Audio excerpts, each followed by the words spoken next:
कल्पना कीजिए आपके पिताजी की अचानक मृत्यु हो गई और घर में अजीब सा सन्नाटा है और आप परिवार के साथ इस दुख को संभालने की कोशिश कर रहे हैं, लेकिन तभी आपको एहसास होता है कि अब बैंक जाना होगा, उनके खाते से पैसे निकालने होंगे, जरूरी कागजात निकालने होंगे। आप भागे भागे बैंक पहुंचते हैं। फिर शुरू होती है एक लंबी, थकाऊ और परेशान करने वाली प्रक्रिया। महीनों तक चक्कर लगाना, ढेर सारे कागजात, कोर्ट के चक्कर और इन सब के बीच खुद को यह सोचते हुए पाना कि क्या इस मुश्किल समय में हमें इतनी परेशानी सहनी पड़ेगी। अगर आप भी कभी इस स्थिति से गुजरे हैं या फिर सोचते हैं कि भविष्य में आपके परिवार को इस प्रकार की किसी भी समस्या का सामना न करना पड़े, तो आज का ये वीडियो आपके लिए बेहद जरूरी है। दोस्तों, भारत में बैंकिंग सिस्टम एक बहुत बड़ी समस्या रही है। जिस किसी व्यक्ति की मृत्यु हो जाती है, उसके बैंक खाते से पैसे निकालना, लॉकर खुलवाना या किसी भी प्रकार की कोई भी बैंकिंग काम कराना शेर के मुख से मांस निकालने के जैसा है। अलग अलग बैंकों के अलग अलग नियम हैं। कभी 3 महीने, कभी 6 महीने, कभी सालों सालों इंतजार करना पड़ता है। अनगिनत कागजात मांगे जाते हैं और सबसे बुरी बात तो यह है कि उसमें क्या प्रक्रिया चल रही है, अभी तक हमारी प्रक्रिया कहां तक पहुंची है। अगर आप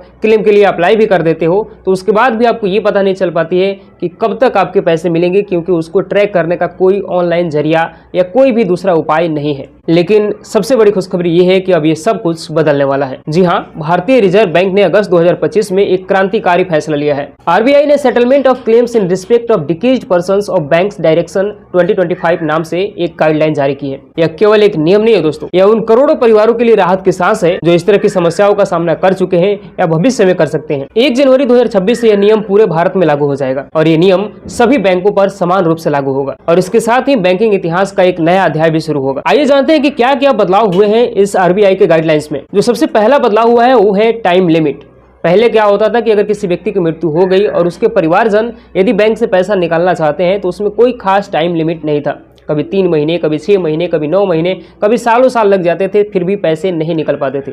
लेकिन अब टाइम लिमिट इसमें लगा दिया गया है कि अगर बैंक अकाउंट में नॉमिनी है या सर्वाइवर क्लोज है तो बैंक को सिर्फ 15 दिन के भीतर ही पैसे देने होंगे या जो भी क्लेम है, जो भी दावा है, उसका निपटारा करना होगा। अब आप सोच रहे होंगे लेकिन अगर नॉमिनी नहीं है तब क्या होगा। अगर नॉमिनी नहीं है तब भी बैंक 30 दिन से ज्यादा का समय नहीं ले सकेगी, यानी कि अब महीनों भर का दौड़ भाग खत्म हो जाएगा। और सबसे जरूरी चीज ये है कि अगर बैंक देरी करता है और जो 15 दिन और 30 दिन का टाइम लिमिट सेट किया गया है, अगर इससे ज्यादा समय जो है बैंक लेता है क्लेम को सेटलमेंट करने में या पैसे वापस करने में, तो जितनी रकम बैंक में है उसका ब्याज तो उसको देना ही होगा। उसके अलावा अलग से 4% उसे ब्याज अलग से जोड़ करके देनी होगी। अगर लॉकर या सेफ डिपॉजिट में देरी हुई तो रोज का 5,000 रुपये का जुर्माना लगेगा।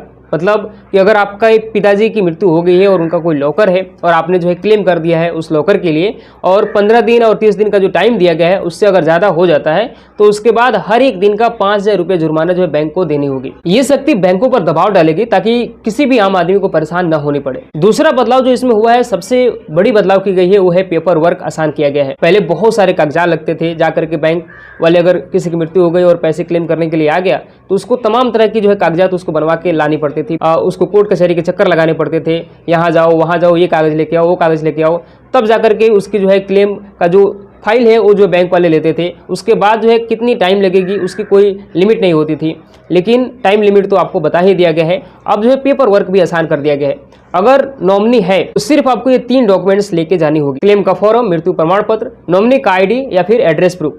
अगर नॉमिनी नहीं है और दावा 15 लाख तक का है तो भी सिर्फ एनओसी यानी कि अन्य वारिसों की सहमति प्राप्त होगी तो भी पैसे आपको वापस मिल जाएंगे।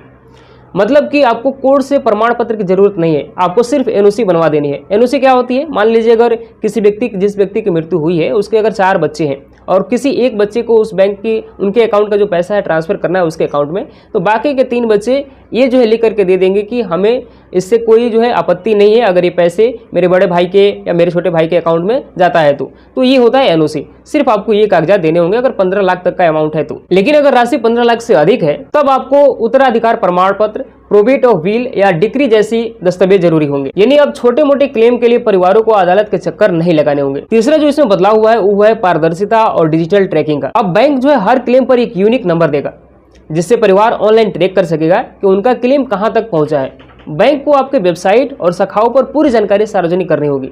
साथ ही बैंकों को ग्राहकों को लगातार समझाना होगा कि नॉमिनी जोड़े ताकि भविष्य में परिवार को दिक्कत ना हो। इससे धोखाधड़ी भी कम हो गई और ग्राहकों का भरोसा भी बढ़ेगा। दोस्तों, इन बदलावों को सुनकर के आपको तो शायद लग रहा होगा कि ऐसा होना ही चाहिए था, लेकिन सच्चाई ये है कि अब तक लाखों परिवार इस व्यवस्था की कमी के शिकार हुए हैं। भारत में हर साल लाखों ऐसे परिवार होते हैं जहां खाता धारक की मृत्यु के बाद पैसे निकालना या लॉकर का दावा करने में 6 से 8 महीने तक की देरी हो जाती है। सोचिए, घर में खर्चा चलाने के लिए पैसे नहीं है, बच्चों की फीस रुकी है और बैंक कह रहा है कि कोर्ट से सर्टिफिकेट लेके आओ। ये दर्द सिर्फ वही परिवार समझ सकता है जिसके ऊपर ये गुजरी हुई है। इसलिए आरबीआई ने ये नियम बनाए हैं ताकि ग्राहकों की मौत बैंक के लिए बहाना नहीं बल्कि जिम्मेदारी बने। दोस्तों, आरबीआई की नए नियम जो है सिर्फ कागजी बदलाव नहीं है, ये लाखों परिवारों के जीवन में न्याय और राहत लेकर के आएंगे। अब आपके लिए एक महत्वपूर्ण सुझाव है कि अगर आपके बैंक में नॉमिनी अपडेट नहीं है तो जल्द से जाइए और अपने बैंक में नॉमिनी जरूर अपडेट करवाइए, ताकि कल को आपका शरीर ना रहे तो आपके जो नॉमिनी है उसको ज्यादा परेशानियों का सामना ना करना पड़े। ये वीडियो अपने दोस्तों, रिश्तेदारों और ग्रुप्स में शेयर जरूर कीजिए ताकि हर किसी को ये जानकारी सही समय पर मिल सके, क्योंकि कल कौन जिंदा रहेगा और कौन नहीं ये तो भगवान ही जानता है। लेकिन कम से कम